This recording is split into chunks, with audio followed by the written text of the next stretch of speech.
students, how are you? Hope you are in good health and must be studying well. I am Rahul Bhatnagar. Welcome to my YouTube channel. आज के इस video में हम partnership accounts को continue करते हुए एक नया चैप्टर शुरू करेंगे जो चैप्टर नंबर 3 है आपकी बुक में, और इस चैप्टर का नाम है nature and valuation of goodwill.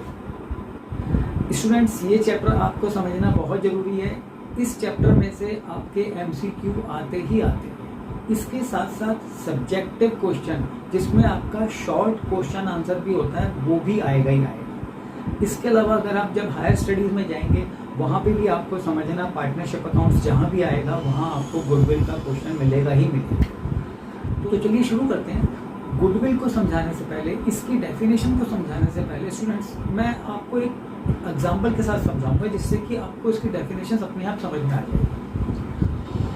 For example students, आप अपने लिए कोई स्पोर्ट्स शूज़ लेना चाहते हैं। आप मार्केट में जाते हैं, वहाँ पे बहुत सारी स्पोर्ट्स शूज़ की शॉप्स हैं। एक शॉप है फॉर एग्जांपल नाइकी की है या एडिडास की है, दूसरी शॉप है प्यूमा की है, एक और शॉप है जो कि अभी नई नई खुली है, उसका नाम है से स्टार शूज़। चलिए इसको और अच्छे से समझते हैं। फॉर एग्जांपल जो नाइकी की शॉप है वो उसकी मंथली जो प्रॉफिट है वो 1 लाख रुपए का है। और अगर दूसरी शॉप हम ले लें, प्यूमा की ले लेते हैं, चलिए, इसका जो मंथली प्रॉफिट है से 80,000 है। और एक और शॉप है जो मार्केट में अभी नई नई खुली है, जिसको अभी खुले हुए 1 महीना हुआ है, से स्टार शूज़, उसका जो सेल है मंथली वो 20,000 है।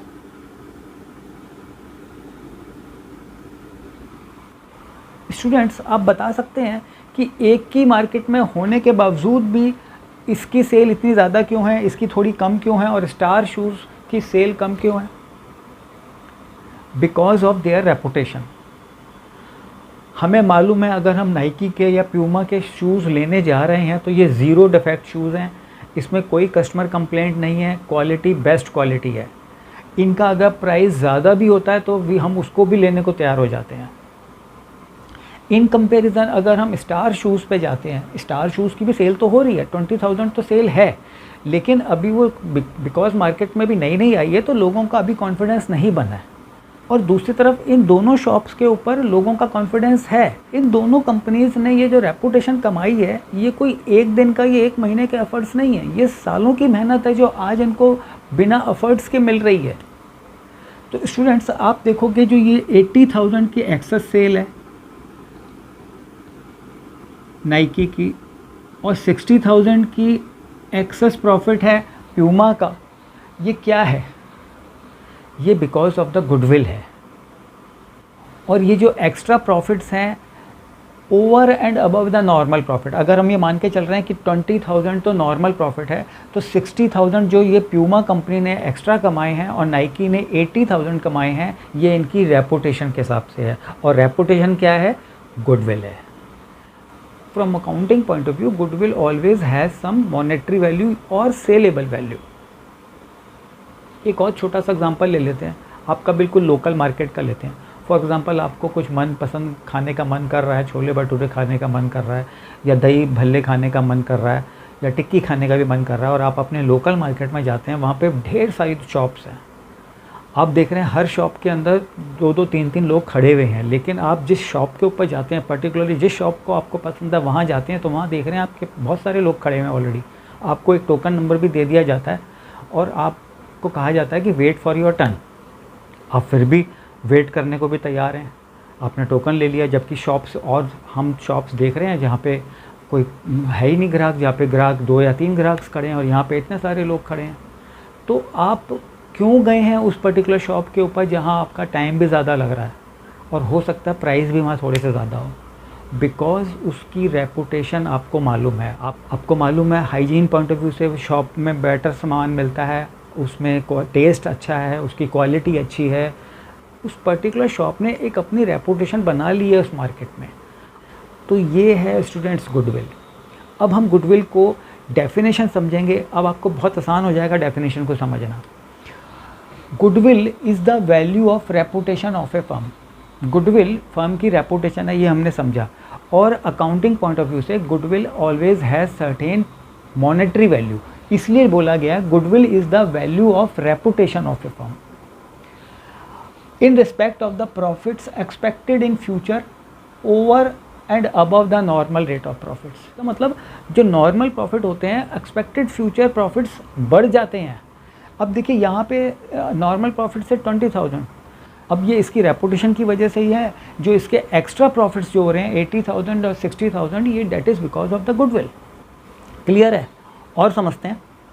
The capacity of a business to earn super profit in future is basically termed as goodwill.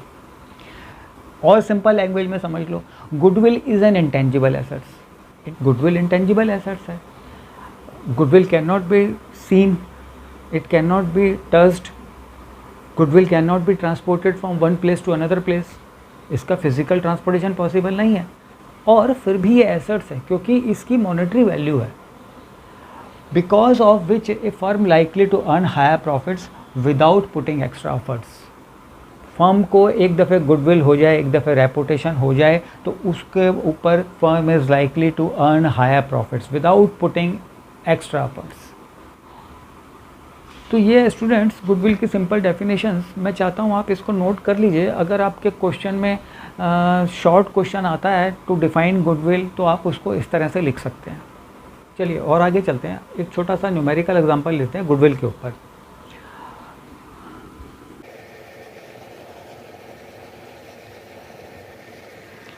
मान लीजिए एक फर्म की, चलिए हम मानते हैं शू बिज़नेस है, उसकी जो नेट वर्थ है वो 1,40,000 है। Net worth of a business is ₹1,40,000।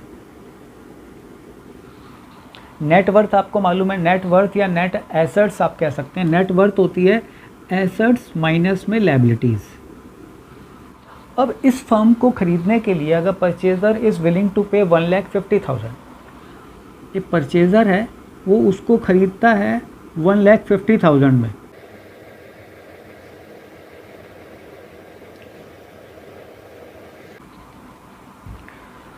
जिस फर्म की नेट वर्थ ही 1,40,000 है, एक परचेज़र उसको 1,50,000 में क्यों खरीद रहा है? क्यों वो 10,000 रुपीज़ एक्स्ट्रा दे रहा है जब उसकी नेट एसेट्स जो हैं वो टोटल 1,40,000 है? Because of the goodwill. ये जो 10,000 रुपीज़ है वो एक्स्ट्रा पे कर रहा है बिकॉज ऑफ गुडविल के। उसको पता है इस फर्म की रेपुटेशन है, और because of the goodwill of this firm he is likely to earn more profits in future. अब एक और सवाल उठता है कि क्या वो इसको 1,70,000 में भी खरीद सकता था, 1,60,000 में भी खरीद सकता था, जिसमें कि गुडविल की वैल्यू और बढ़ जाती। Students, there are number of factors which affects the value of goodwill. ये कुछ फैक्टर्स मैंने लिखे हैं जिनकी वजह से गुडविल की वैल्यू अफेक्ट होती है, बढ़ती भी है और किसी केसेस में कम भी हो सकती है। तो अभी हम इन केसेस को डिस्कस करते हैं जिससे आपको और अच्छे से समझ में आएगा। सबसे पहला फैक्टर्स है which affect the value of goodwill is quality of goods sold. हमने अपने एग्जांपल में स्पोर्ट शूज़ का भी एग्जांपल लिया था, जहाँ पे प्यूमा और नाइकी के शूज़ की क्वालिटी इतनी ज़बरदस्त थी कि कस्टमर जो है आंख मीच के उसके ऊपर ट्रस्ट कर लेता है। अगर क्वालिटी ऑफ गुड्स जो है बहुत अच्छी है, अगर आप भल्ला पापड़ी भी बेच रहे हैं उसकी क्वालिटी बहुत अच्छी है, तब आपकी value of goodwill will increase definitely. और अगर आप क्वालिटी को डिटोरिएट करेंगे तो गुडविल के ऊपर भी एडवर्स इफेक्ट होगा। दूसरा फैक्टर्स जो अफेक्ट करता है द वैल्यू ऑफ गुडविल को, that is better customer services. Self explanatory है, अगर आप कस्टमर को खुश रखेंगे तो आपके पास आएगा ही आएगा वो। और आगे चलते हैं स्टूडेंट्स। थर्ड और most important factor is location advantage of the firm. Locational advantage, अगर आपका फर्म एक प्राइम लोकेशन पे है, प्राइम मार्केट में है, तो आपके पास बहुत अच्छी अपॉर्चुनिटी है अपनी गुडविल की वैल्यू को इंक्रीज़ करने का, क्योंकि यहाँ पर आपको ज़्यादा एफर्ट्स नहीं करने पड़ते हैं। आपका बिज़नेस जो है ऑलरेडी प्राइम लोकेशन के अंदर है, आप अपनी गुडविल को बहुत अच्छे से उसकी वैल्यू को आप इंक्रीज़ कर सकते हो।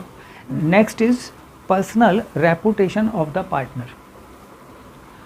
स्टूडेंट्स, आपने अक्सर देखा होगा कि जो क्रिकेटर्स हैं, स्पोर्ट्स पर्सनालिटीज़ हैं, ये किसी ना किसी इंस्टीट्यूट से जुड़ जाते हैं, स्पोर्ट्स एकेडमी से जुड़ जाते हैं, क्रिकेट एकेडमी से जुड़ जाते हैं, तो उनका नाम ही बहुत होता है।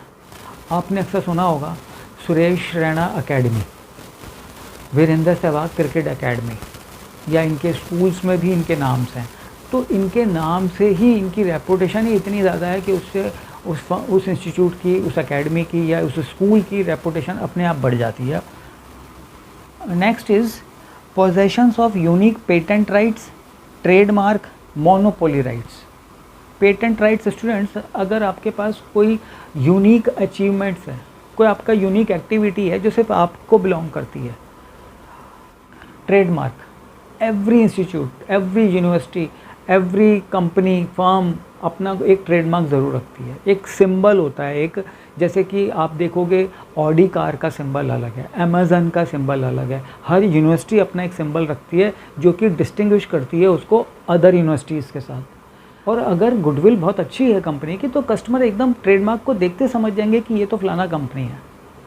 एक और चीज़ होती है मोनोपोली राइट्स। मोनोपोली राइट्स जैसे कि नेक्सा एजेंसी मारुति की है, वो उसके पास मोनोपोली राइट्स हैं मारुति कार्स के कुछ स्पेशल सेगमेंट्स की कार बेचने के। वो अदर मारुति डीलर्स के पास नहीं मिलेंगी, सिर्फ से नेक्सा के पास मिलेगी, तो वो उसका मोनोपोली राइट है। एक दो फैक्टर्स और हैं, presence of managerial skills and possessions of special contracts for the availability of materials. अगर आपके अच्छे कॉन्टैक्ट्स हैं मार्केट के अंदर, तो आपको मटेरियल को अवेलेबल करवाने में कोई दिक्कत नहीं होगी। तो ये स्टूडेंट्स कुछ फैक्टर्स हैं जो अफेक्ट करते हैं the value of goodwill. Factors affecting the value of goodwill बहुत इंपॉर्टेंट है इनको समझना कि किन फैक्टर्स की वजह से गुडविल अफेक्ट होती है। चलिए और आगे चलते हैं स्टूडेंट्स। अब क्वेश्चन ये होता है कि what is the necessity for the valuation of goodwill. जैसे कि हम बोलते हैं कि अकाउंट्स के अंदर गुडविल की सर्टेन मॉनेटरी वैल्यू होती है, तो हमें ये क्या ज़रूरत है, what is the need for the valuation of goodwill, उसकी ज़रूरत है स्टूडेंट्स। हमने यहाँ पे कुछ फैक्टर्स लिखे हुए हैं जो ये आपको एक्सप्लेन करेंगे why the need for the valuation of goodwill arises. सबसे पहला पॉइंट है when the profit sharing ratio amongst the partner is changed. In case partner अगर ये डिसाइड करते हैं कि हमें अपनी प्रॉफिट शेयरिंग रेशियो चेंज करनी है, ये क्यों चेंज करते हैं? यूजुअली अगर कोई कैपिटल इंट्रोड्यूस करता है या कोई कैपिटल विड्रॉ करता है, in that case profit sharing ratio change होती है। उस केस में the need for the valuation of goodwill arises. दूसरा केस है when a new partner is admitted. अगर एक दो की जगह तीन ले रहे हैं, एक और ले रहे हैं या दो और ले रहे हैं, then the need for the valuation of goodwill arises. When a partner retires और डाई। अगर किसी पार्टनर की रिटायरमेंट है या अनफॉर्चुनेट डेथ हो जाती है, उस केस में भी हमें गुडविल का वैल्यूएशन निकालना पड़ेगा। When the business is sold or dissolved, अगर ये पार्टनर्स डिसाइड करते हैं कि हमने इस बिज़नेस को आगे नहीं चलाना है, हमने इसको डिसॉल्व करना है या हमने इसको बेचना है, then also the need for the valuation of goodwill arises.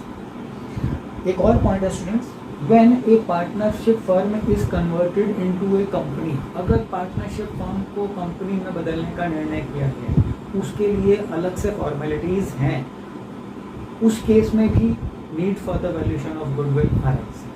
तो ये कुछ पॉइंट्स थे जब प्रॉफिट शेयरिंग रेशियो चेंज हो रही है, इन केस पार्टनर की डेथ हो रही है या रिटायर हो रहा है या कोई नया पार्टनर एडमिट हो रहा है या पार्टनरशिप फर्म को डिसॉल्व किया जा रहा है या सेल किया जा रहा है और या पार्टनरशिप फर्म को कंपनी में कन्वर्ट किया जा रहा है। इन केसेस के अंदर हमें गुडविल का वैल्यूएशन मतलब इसकी मॉनेटरी वैल्यू निकालनी ही पड़ेगी। अब एक और क्वेश्चन उठता है स्टूडेंट्स, हमारा एक अकाउंटिंग स्टैंडर्ड है AS26 जो कि इंटेंजिबल एसेट्स के ऊपर है।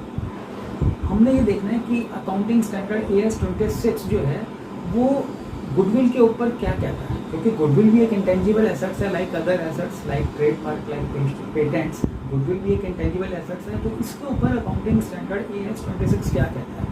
तो इसको समझने के लिए हम अभी एक नेक्स्ट बोर्ड की तरफ चलेंगे। आप बने रहिए मेरे साथ, हम अभी नेक्स्ट बोर्ड के ऊपर आते हैं। Welcome back students. जैसा कि हम डिस्कस कर रहे थे कि अकाउंटिंग स्टैंडर्ड AS 26 जो कि इंटेंजिबल एसेट्स के ऊपर है, ये गुडविल को लेकर क्या कहता है। इसको समझने के लिए हमें पहले टाइप्स ऑफ गुडविल को समझना पड़ेगा। गुडविल यूजुअली 2 टाइप्स की होती है। वन इज परचेज गुडविल, इसके नाम से ही पता लग रहा है गुडविल को खरीदा गया, purchase goodwill. And second is self generated goodwill, खुद ही जनरेट करी है गुडविल को, या आप कह लो नॉन परचेज गुडविल। ये अगर परचेज गुडविल है तो second is non purchase goodwill. और कह सकते हैं internally generated goodwill. Internally generated में फर्म के अंदर खुद ही जनरेट करी हुई है गुडविल। पहले हम इन दोनों टाइप्स ऑफ गुडविल को समझते हैं, उसके बाद हम समझेंगे कि अकाउंटिंग स्टैंडर्ड AS 26 गुडविल को लेकर क्या कहता है, इसका अकाउंटिंग ट्रीटमेंट किस तरह से होना चाहिए। सबसे पहले है परचेज गुडविल। जैसे कि नाम से पता लग रहा है गुडविल को खरीदा गया। इसको समझने के लिए हम एक इलस्ट्रेशंस लेके आए, छोटी सी इलस्ट्रेशंस है जिसमें एसेट्स और लायबिलिटीज एक फर्म की दी गई है। मान लीजिए फर्म का नाम है XYZ। इस फर्म की एसेट्स हैं फर्नीचर, स्टॉक एंड डेटर्स 10,000, 7,000, 1,500, 1,50,000। और लायबिलिटीज हैं क्रेडिटर्स हैं इसके 5,20,000। सैलरीज है आउटस्टैंडिंग सैलरी जो भी दी नहीं है सैलरी, ये बैलेंस शीट आइटम्स हैं 75,000। और अदर आउटस्टैंडिंग एक्सपेंसेस, कुछ और एक्सपेंसेस भी हैं जो भी रह गए, पेमेंट नहीं हुआ है, जिनका नेक्स्ट ईयर में पेमेंट होगा, वो है 15,000।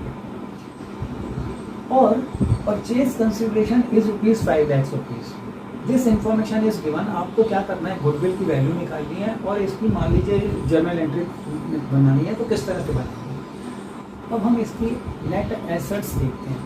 नेट एसेट्स में नेट वर्थ, अगर हम टोटल एसेट्स में से टोटल लायबिलिटीज निकाल दें तो कंपनी के नेट वर्थ आ जाती है। अब देखिए इसकी नेट एसेट्स कितनी आ रही है, 9,10,000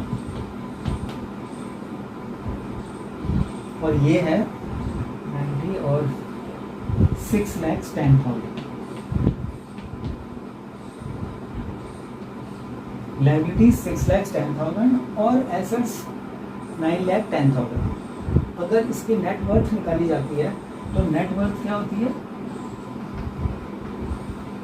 net worth is assets minus में liabilities, it means 3 lakh rupees. XYZ company को 3 लाख रुपीज की नेटवर्थ जिसकी है उसको कोई 5 लाख रुपए में खरीद रहा है। क्यों खरीद रहा है, because of the reputation of XYZ company. इसकी गुडविल की वजह से उसकी नेटवर्थ से ज़्यादा पैसे दे रहा है, 5 लाख दे रहा है, जबकि 3 लाख में अगर नॉर्मली इसको सेल होती तो उसकी 3 लाख रुपीज़ में होती, लेकिन इसकी गुडविल की वजह से ये 2 लाख रुपए एक्स्ट्रा जा रहे हैं। इनकेस मान लीजिए ABC कंपनी कोई है जो इसको खरीद रही है 5 लाख रुपीज़ में, तो हम इसको यहाँ पे लिख देंगे ABC कंपनी ने खरीदने के लिए बोल दिया ना, तो 5 लाख रुपए आपको लायबिलिटीज़ बढ़ानी पड़ेगी क्योंकि ये 5 लाख रुपए देने हैं। तो टोटल लायबिलिटीज़ कितनी हो गई, आप देखिए टोटल लायबिलिटीज़ आप हो गई 11 लाख 10,000 और जबकि एसेट्स हैं 9,10,000। तो बैलेंसिंग फिगर क्या बनी हमारी, गुडविल। गुडविल हमारा कितना आ गया, 2 लाख रुपये। गुडविल हमारी एसेट्स है, इसलिए हम इसको बैलेंस शीट में एसेट साइड में दिखाते हैं। और ये है हमारी परचेज्ड गुडविल, क्योंकि जिस फर्म की वैल्यू सिर्फ से 3 लाख रुपए थी, नेटवर्थ इसकी 3 लाख थी, और ABC कंपनी मान लीजिए उसको 5 लाख रुपए में खरीद रही है, तो वो 2 लाख रुपए इसका मतलब गुडविल के पे हो गई है। तो स्टूडेंट्स ये इसको बोलते हैं परचेज्ड गुडविल। अकाउंटिंग स्टैंडर्ड जो हमारा इंटेंजिबल एसेट्स के ऊपर है वो कहता है अगर गुडविल परचेज्ड है तो इसका अकाउंटिंग ट्रीटमेंट होगा, इसको बुक्स ऑफ अकाउंट्स में दिखाया जाएगा, गुडविल अकाउंट बनाया जाएगा, गुडविल को बैलेंस शीट में दिखाया जाएगा एज एन एसेट्स। एक चीज़ और स्टूडेंट्स, AS 26 कहता है क्योंकि गुडविल का कोई डॉक्यूमेंट्री एविडेंस नहीं है, यहाँ पे गुडविल 2 लाख रुपए में परचेज की गई, 3 लाख में भी परचेज की जा सकती थी, 4 लाख में भी की जा सकती थी। इसका कोई एविडेंस तो नहीं है कि फ्यूचर प्रॉफिट्स इसको इतने के हो ही जाएंगे, इससे फर्म को अर्निंग मिलेगी ही मिलेगी, एक्स्ट्रा प्रॉफिट या हम सुपर प्रॉफिट बोलते हैं वो होंगे ही होंगे, इसका कोई एविडेंस नहीं है। ये सिर्फ से बायर और सेलर की म्यूचुअल अंडरस्टैंडिंग के ऊपर है। हमारा अकाउंटिंग स्टैंडर्ड बोलता है कि इस गुडविल को आपने अपनी बुक्स में से जल्दी हटा देना है, अमाउंटाइज कर देना है। जैसे कि हम डेप्रिसिएशन की वैल्यू, एसेट्स की डेप्रिसिएशन की वैल्यू को धीरे ज़ीरो कर देते हैं, गुडविल की वैल्यू को भी with in few years, with in 2 year 3 years, या मान लीजिए 5 साल हम मान के चल रहे हैं कि हम अपनी ये फर्म चलाएंगे, तो विद इन 5 ईयर उस गुडविल की वैल्यू शुड बी ज़ीरो। इसके अलावा अगर आपको कहा जाता है कि इस ट्रांजैक्शन की जर्नल एंट्री भी बना के दिखाइए, तो आपने क्या करना है, एसेट्स आइटम हमारे डेबिट आइटम्स होते हैं और लायबिलिटी आइटम्स हमारे क्रेडिट आइटम्स होते हैं। आपने करना furniture account debit 10,000 rupees, stock account debit 7,50,000 rupees, debtors account debit 1,50,000 और goodwill account debit 2 lakh rupees. तो ये जो आपका इक्वल आ जाएगा, आपका 11,10,000 के इक्वल आ जाएगा, जो आपकी लायबिलिटी साइड में है। लायबिलिटी साइड में आप क्रेडिटर्स भी दिखाएंगे, सैलरी आउटस्टैंडिंग भी दिखाएंगे, अदर एक्सपेंसेस जो आउटस्टैंडिंग रह गए हैं वो भी दिखाएंगे, और जिसने ख़रीदा है, जो अभी लायबिलिटी क्रिएट हो गई है, ABC कंपनी, इसको 5 लाख रुपीज़ दिखाएंगे। और जब पेमेंट हो जाती है, मान लीजिए ABC कंपनी पेमेंट कर देती है XYZ कंपनीज़ को 5 लाख रुपीज़ की, तो आप क्या एंट्री दिखाएंगे, XYZ company account debit to bank account, क्योंकि ABC कंपनी ने पेमेंट कर दिया 5 लाख रुपीज़। तो ये जनरल एंट्रीज हैं स्टूडेंट्स। समझ में आ गया परचेज गुडविल क्या होती है। अब हम चलते हैं नॉन परचेज गुडविल, या इंटरनली जनरेटेड गुडविल, या self generated goodwill. Non purchase goodwill students, हमने आपको बताया था कि why the necessity for the valuation of goodwill arises. हमने कुछ फैक्टर्स बताए थे, कुछ पॉइंट्स बताए थे, जिनकी वजह से गुडविल का वैल्यूएशन निकालना जरूरी था। वो इंटरनली जनरेटेड गुडविल कहलाती है। कुछ पॉइंट्स थे, जैसे कि पार्टनर्स प्रॉफिट शेयरिंग रेशियो अगर चेंज है, then the need for the valuation of goodwill arises. इसी तरह अगर कोई पार्टनर रिटायर हो जाता है, या कोई नया पार्टनर को आप एडमिशन दे रहे हैं, या पार्टनरशिप फर्म कंपनी में कन्वर्ट हो रही है, इन दैट केस गुडविल का वैल्यूएशन किया जाता है, और इसको बोलते हैं इंटरनली जनरेटेड गुडविल या नॉन परचेज गुडविल। इस केस में सेल परचेज कुछ भी नहीं हुआ है, फॉर्म वही की वही है, सिर्फ से गुडविल की वैल्यूएशन निकाला गया, मॉनेटरी वैल्यूएशन निकाला गया। हमारा अकाउंटिंग स्टैंडर्ड इसके लिए बिल्कुल क्लियर है। अकाउंटिंग स्टैंडर्ड AS 26 कहता है कि जो सेल्फ जनरेटेड गुडविल है, इस तरह से जो हम गुडविल निकाल रहे हैं, that should not be shown in the balance sheet, that should not be shown in the assets, it should be adjusted through the capital accounts. दोबारा से सुन लीजिए स्टूडेंट्स, अकाउंटिंग स्टैंडर्ड AS 26 जो इंटेंजिबल एसेट्स के ऊपर है, वो बोलता है कि self generated goodwill should not be shown in the balance sheet, should not be shown in the assets column, it should be adjusted through the capital account, and in no case goodwill account is to be maintain. Goodwill account नहीं बनेगा। Clear है students? उम्मीद करता हूँ आपको समझ में आ गया होगा। आज के इस वीडियो में हमने बहुत अच्छे से गुडविल के कंसेप्ट को समझा है, factors affecting the value of goodwill इसको बहुत अच्छे से समझा है, and what is the necessity for the valuation of goodwill इसको बहुत अच्छे से समझा है। और इसके बाद हमने टाइप्स ऑफ गुडविल को समझा है, परचेज गुडविल और नॉन परचेज गुडविल, और इसके बाद हमने समझा कि अकाउंटिंग स्टैंडर्ड AS 26 गुडविल को लेकर क्या कहता है। अगर आपको अभी भी कोई डाउट है तो कमेंट कॉलम में प्लीज़ लिखिएगा, मैं उसका जवाब जरूर दूँ। तो आज के इस वीडियो में इतना ही है। अगले वीडियो में हम बहुत जल्दी आपसे मिलेंगे। तब तक आप अपना ख्याल रखिएगा, अपनी सेहत का ख्याल रखिएगा, और थोड़ा बहुत पढ़ते भी रहिएगा। चलिए, थैंक यू वेरी मच।